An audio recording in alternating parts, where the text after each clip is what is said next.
সুপ্রিয় দর্শক, আসসালামু আলাইকুম। সমসাময়িক বিষয় নিয়ে কথা বলার জন্য আজকে আমাদের সঙ্গে আছেন বর্তমান সময়ের জনপ্রিয় সিনিয়র সাংবাদিক মাসুদ কামাল ভাই। শুরুতেই ভাই আপনার কাছে প্রশ্ন যে এই সরকার অন্তর্বর্তীকালীন সরকার যখন গঠন হলো, বিএনপি দ্রুত সময়ে নির্বাচনের জন্য চাপ দিল। একই সঙ্গে রাষ্ট্রপতি ইস্যুতে আমরা দেখলাম যে বিএনপির সঙ্গে অন্তর্বর্তীকালীন সরকারের সঙ্গে একটি বিরোধ দেখা গেল। খালেদা জিয়া সহ অনেকেই নির্বাহী আদেশে মুক্তি পেলেন, কিন্তু তারেক জিয়ার ক্ষেত্রে এমন কিছু দেখা যায়নি। অন্তর্বর্তীকালীন সরকার কি বিএনপির কাছ থেকে নিজের কাজের বৈধতা আদায় করার জন্য দর কষাকষির হাতিয়ার হিসেবে তারেক রহমানের বিষয়টি রেখে দিয়েছে কিনা, এই বিষয়ে আপনার কি মত? আসলে এই বিষয়টাকে আপনি যদি এভাবে বলেন, তাহলে এটা যে আমি একদম উড়িয়ে দেব তা পারবো না। এটার কিছু ভিত্তি কিন্তু থাকতে পারে, আবার নাও থাকতে পারে, আইনগতভাবে নাও থাকতে পারে। কারণ এই সরকার আসার পর আগের সরকারের যে নিবর্তনমূলক যে মামলাগুলি ছিল এবং যেগুলোর মামলা রায় নিয়ে নানা রকম সন্দেহ ছিল, সেগুলো বেশ কিছু কিন্তু প্রত্যাহার করা হয়েছে। এবং খালেদা জিয়ার মামলাটাও প্রত্যাহার করা হয়েছে কিনা, ওনাকে তো মুক্তি দেওয়া হয়েছে, মুক্তি দেওয়া হয়েছে। এখন সমস্যাটা হলো কি, তারেক রহমানের ব্যাপারটা হলো একটু ভিন্ন রকম মানে উনি একটা মামলার মানে 21 আগস্ট গ্রেনেড হামলা মামলা যেটা, সেই মামলার উনি কিন্তু কনভিক্টেড আসামি, মানে ওনার বিরুদ্ধে রায় হয়ে গেছে এবং সেই রায়টা হলো যাবজ্জীবন কারাদণ্ডের রায়। এবং সেই রায়টা নিম্ন আদালতে হয়েছে, ওটা হাইকোর্টে উচ্চ আদালতে এখন আসে নাই। উচ্চ আদালতে যাবে, সেটা আলোচনা হবে এবং সেখানে হয়তো নতুন করে যুক্তিতর্ক আবার আসবে, অনেক কিছু আসবে, রায়টা চেঞ্জও হতে পারে। এগুলো অনেকগুলো সম্ভাবনা আছে। কিন্তু উনি এলে পর উনি জামিন পাবেন কি না, অথবা জামিন পেয়ে উনি আবার নতুন করে রাজনীতিতে নামতে পারবেন কি না, এই বিষয়গুলো এখনও স্পষ্ট না। তারেক রহমান হয়তো সেগুলি কনফার্ম করে আসতে চাচ্ছেন, কনফার্ম না করে উনি আসবেন কেন?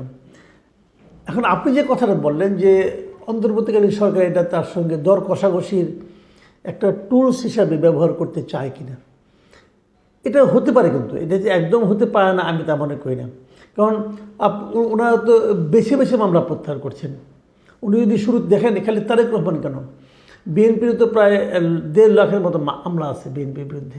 এটা বিএনপি বহু সময় বলেছে। এই মামলাগুলোতে একটা অর্ডারে সব প্রত্যাহার করা যেত, যেমনটা ছাত্রদের ক্ষেত্রে করা হয়েছিল। হ্যাঁ, এই যে রাজনৈতিক মামলাগুলো আছে সবগুলো মামলা একটা অর্ডারেই প্রত্যাহার করা যেত, করে দিত। এখনও তো বিএনপি আজকে গত 3 মাস 2.5 মাস হয়ে গেছে, আর 3 মাস হয়ে গেছে, বিএনপির নেতাদের কিন্তু এখনও প্রতিদিন যে আদালতে হাজিরা দিতে হচ্ছে। কিন্তু এটা ভোগান্তি। তো এই সরকারের কাছ থেকে তো এই ভোগান্তিটা আমরা আশা করি না। কেন হবে? এটা কে না জানে যে মির্জা ফখরুলকে যে সিটি কর্পোরেশনের গাড়ি ভাঙচুর করছে, এটা কি হয় নাকি রে ভাই? তো সেই মামলাগুলো তো গভর্নমেন্ট একটা অর্ডার দিতে পারতো যে এই আওয়ামী লীগ সরকার যে সমস্ত হয়রানিমূলক মামলা করেছে, যে সমস্ত রাজনৈতিক মামলা করেছে, সবগুলি মামলা একসঙ্গে একটা অর্ডারে প্রত্যাহার করতে পারতো। আপনি দেখে দেখে প্রত্যাহার করবেন, কোনটা করলে সুবিধা, কোনটা করলে সুবিধা না, কোনটা করলে চাপমুক্ত হওয়া যাবে, কোনটা দিয়ে বার্গেন করা যাবে। এই যে কাজটা, এই কাজটা আমার কাছে পছন্দ হয়নি। অথচ দেখেন, একটা মামলা তো ইন্ডিমিনিটি দেওয়া হয়েছে যে এই যে আন্দোলনের সময় যদি যখন কোনো পুলিশ মারা গেছে, সেগুলো নিয়ে কোনো মামলা হবে না। এটাই বরং বিতর্কিত। কারণ সবসময় কিন্তু ওই কয়দিনে, জুলাইয়ের মাঝামাঝি থেকে শুরু করে অগাস্টের 5 তারিখ পর্যন্ত, এই সময় যত জায়গায় পুলিশ প্রহিত হয়েছে, যত জায়গায় থানা লুট হয়েছে, সব জায়গায় কি আন্দোলনের ব্যক্তি এরকম ছিল? সে প্রত্যন্ত অঞ্চলে, সেখানে কি আন্দোলন ছিল এইভাবে? কিন্তু ওখানে তো পুলিশের থানা লুট হয়েছে, পুলিশ মারা গেছে।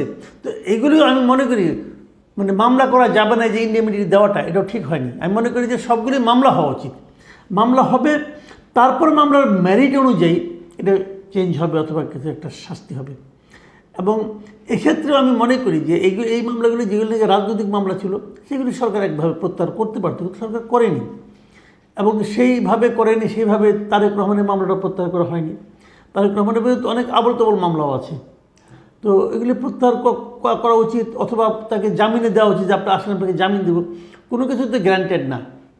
এখন এগুলি কেন হচ্ছে না আমি জানি না। এবং এগুলি না করার মাধ্যমে সরকার কতটুকু আপনার লেভেল প্লেয়িং ফিল্ড তারা ক্রিয়েট করতে পারছে, এটা নিয়েও কিন্তু মানুষের মধ্যে সন্দেহ থাকবে। এবং এই প্রশ্নগুলো কিন্তু যতই নির্বাচনটা ঘনিয়ে আসবে, ততই কিন্তু এই প্রশ্নগুলো আরও বেশি বেশি করে উঠতে থাকবে।